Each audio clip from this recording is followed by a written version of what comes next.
कुर्सी है तुम्हारा ये जनाजा तो नहीं, कुछ कर नहीं सकते तो तर क्यों नहीं जाते। जिस बिल्किस बानो को लोगों ने 11 लोगों ने रेप किया, प्रेग्नेंट थी, उसकी मां का रेप किया, उसकी बेटी को कत्ल कर दिया, उसकी मां का कत्ल कर दिया, आपने कातिलों को रिहा कर दिया। ये कौन सी आपकी मोहब्बत है पसमानदा? आपका एक मुसलमान मिनिस्टर नहीं है वहां पर। जो गौ रक्षक है जिसका नाम मोनू है वो आपके लिए मोनू डार्लिंग बन गया है। सर दो महाज है इस मुल्क में, एक चौकीदार है, एक दुकानदार। अगर आप जुल्म के खिलाफ आवाज नहीं उठाएंगे तो आपकी दुकानदारी नहीं चलेगी। सर मैं 11 पॉइंट आपके सामने रखूंगा जो मैं बताने की कोशिश करूंगा कि क्यों हम इस तहरीक अदम एतमाद की तायीद में और मोदी हुकूमत की मुखालिफत में खड़े हैं। सर हालिया दिनों में हमारे मुल्क में ट्रेन में एक वर्दीपोश दहशतगर्द ने अपने सीनियर मीना साहब का कत्ल करने के बाद ट्रेन के कंपार्टमेंट में जाकर नाम पूछकर, चेहरे पर दाढ़ी देखकर, कपड़े देखकर उनको कत्ल कर दिया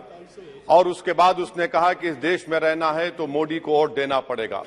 मैं हुकूमत से जानना चाहूंगा कि क्या ये अक्सरियती तबके की एक्सट्रीमिज्म और रेडिकलाइजेशन की बेहतरीन मिसाल नहीं है, और अगर है तो फिर हुकूमत इस पर क्या करेगी। सर हमारे आइन में, संविधान में लिबर्टी ऑफ कॉन्शियस को लिखा गया तमहीद में, यानी जमीर की आजादी का जिक्र किया गया है। मैं हुकूमत से और खास तौर से वजीर आजम से जानना चाहता हूं कि कहां गया इस हुकूमत का जमीर, कॉन्शियस जिसको अंग्रेजी में कहते हैं, जब नूह में 750 इमारतों को बगैर ड्यू प्रोसेस फॉलो किए उनके इमारतों को मुनज़्ज़म कर दिया गया, और इसलिए कि वो मुसलमान थे, पूरे के पूरे इलीगल थे। इसीलिए पंजाब की हाईकोर्ट, हरियाणा की हाईकोर्ट ने कहा कि ये एथनिक क्लेंसिंग है। इसकी एक बेहतरीन मिसाल है उस हुकूमत की। तीसरी है कि इस मुल्क में एक नफरत का माहौल, बल्कि एक आतिश को पैदा कर दिया गया, मुसलमानों के खिलाफ नफरत का माहौल। ये इनका ये 9 साल का इनका ये कारनामा है। तीसरा सर मणिपुर के ताल्लुक से कल बड़ा लंबा जवाब वजीर दाखिला ने दिया। सर आसाम राइफल के ऊपर केस बुक हो जाता है, FIR हो जाता है। क्या हो रहा है वहां पर? कहां गया आपका कॉन्शियस, कहां गया आपका जमीर जब वहां की महिलाओं की अस्मत रेजी की जा रही है? और आप मुख्यमंत्री को नहीं हटाना चाहते इसलिए क्योंकि वो कोऑपरेट कर रहा है। सर मैं हरियाणा और मणिपुर के वजीर आला के लिए किसी शायर ने अच्छा कहा था कि कुर्सी है तुम्हारा ये जनाजा तो नहीं, कुछ कर नहीं सकते तो तर क्यों नहीं जाते।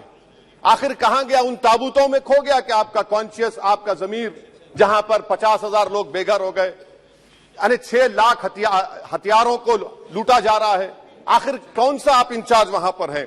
सर चौथा पॉइंट हिजाब को एक मसला बना दिया गया और मुस्लिम बच्चों को तालीम से महरूम कर दिया गया। क्या ये आपका लिबर्टी ऑफ कॉन्शियस है? कहां गया आपका जमीर? सर अभी आपने फाइनेंस मिनिस्टर साहबा ने कहा, यहां पर DMK के मोहतरमा कनीमोजी ने महाभारत के द्रौपदी का जिक्र किया। मैं ये पूछना चाहता हूं, बिल्किस बानो इस देश की बेटी है या नहीं? जिस बिल्किस बानो को लोगों ने 11 लोगों ने रेप किया, प्रेग्नेंट थी, उसकी मां का रेप किया, उसकी बेटी को कत्ल कर दिया, उसकी मां का कत्ल कर दिया, आपने कातिलों को रिहा कर दिया। ये आपका कॉन्शियस है? ये आपका कॉन्शियस है? आप तो मेजोरिटेरियन पॉलिटिक्स को फरोग दे रहे हैं। सर चौथा, आज चाइना के ऊपर कोई नहीं बोलते हैं। प्रधानमंत्री मोदी ने उस वक्त 2013 में जब प्रधानमंत्री नहीं थे कहा था कि समस्या बॉर्डर पर नहीं दिल्ली में है। अगर हम अपनी जमीन पर हैं तो डिसएंगेजमेंट क्यों कर रहे हैं? क्या आज चीन हमारी जमीन पर नहीं बैठा है? क्या आज चीन से आप बातचीत कर रहे हैं? आप डिसएंगेजमेंट कर दिए। बताइए डी-एस्केलेशन, डी-इंडक्शन कब होगा? मैं आपके जरिए से हुकूमत को बता रहा हूं कि अगर प्रधानमंत्री ने अहमदाबाद में शी जिनपिंग को बुलाकर झूला झुलाया था, क्या हुआ? क्या नतीजा निकला उसका? चेन्नई दिखाया, क्या नतीजा निकला? सर इसलिए चीन पर बोलिए, चीन को उखाड़ कर फेंकिए। सर और एक पॉइंट जिस पर मैं मुखालिफ तायीद में खड़ा हूं, हाई इन्फ्लेशन है इस मुल्क में, हाई अनएम्प्लॉयमेंट है, स्टैग्नेटिंग कंजम्पशन है। इसकी वजह से महिलाओं में हाई एनीमिया लीड कर रहा है। ये हुकूमत इसकी जिम्मेदार है। सर कुलभूषण जाधव कहां है? पाकिस्तान में बैठा है, आप क्यों नहीं लेके आते? आप विश्वगुरु कहते हैं, कुलभूषण जाधव को भूल गए आप। कतर में 8 नेवी ऑफिसर 1 साल से जेल में हैं, आप नहीं ला सके उनको। सर और एक चीज, 1991 का प्लेसेस ऑफ वर्शिप एक्ट इस ऐवान में पास किया गया था कि तारीख के जख्मों को नहीं खुरेदा जाएगा। आप खुरोद रहे हैं उनको। मैं आपको इंतबा दे रहा हूं, वार्न कर रहा हूं, इस मुल्क को 90 के दहे में मत लेकर जाइए। 91 का एक्ट सुप्रीम कोर्ट में जवाब दीजिए कि आपकी हुकूमत 91 प्लेस ओवरशिप एक्ट की कायम है, उस पर कायम रहेगी। यूसीसी सर, इस यूसीसी का फॉर्मूला क्या है? एक मुल्क में एक मजहब, एक कल्चर, एक जबान। ये तो डिक्टेटरों का फॉर्मूला है। भारत एक गुलदस्ता है, भारत एक मोजाइक है। यहाँ पर बेशुमार जबानें, बेशुमार मज़ाहिब बोले जाते हैं और हिंदू अनडिवाइडेड फैमिली में sir I am concluding 8 crore 75 Hindu खानदानों को 3,800 करोड़ डिडक्शन मिला। इसके बारे में आप क्या कहेंगे सर? और मैं कंक्लूड करने से पहले आपको बताना चाह रहा हूं कि माइनॉरिटी वेलफेयर का बजट 40% कम कर दिया गया। पढ़ो प्रदेश, प्री मैट्रिक स्कॉलरशिप कम कर दी गई, मौलाना आजाद फाउंडेशन खत्म कर दिया गया फेलोशिप, और इसकी वजह से 1,80,000 मुसलमान हायर एजुकेशन में गायब हो चुके हैं।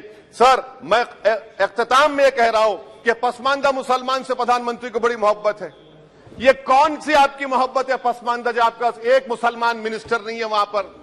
इखलाक से लेकर, पीलू खान से लेकर, अफान अंसारी से लेकर लुकमान अंसारी, मॉब लिंचिंग पूरे पसमानदा मुसलमान की होती है। पावरलूम बंद है, अंसारियों के कुरैश बरादरी का कारोबार बंद किया जाता है। स्पीकर सर, मैं कंक्लूजन में अभी कल हमारे होम मिनिस्टर ने कहा था क्विट इंडिया।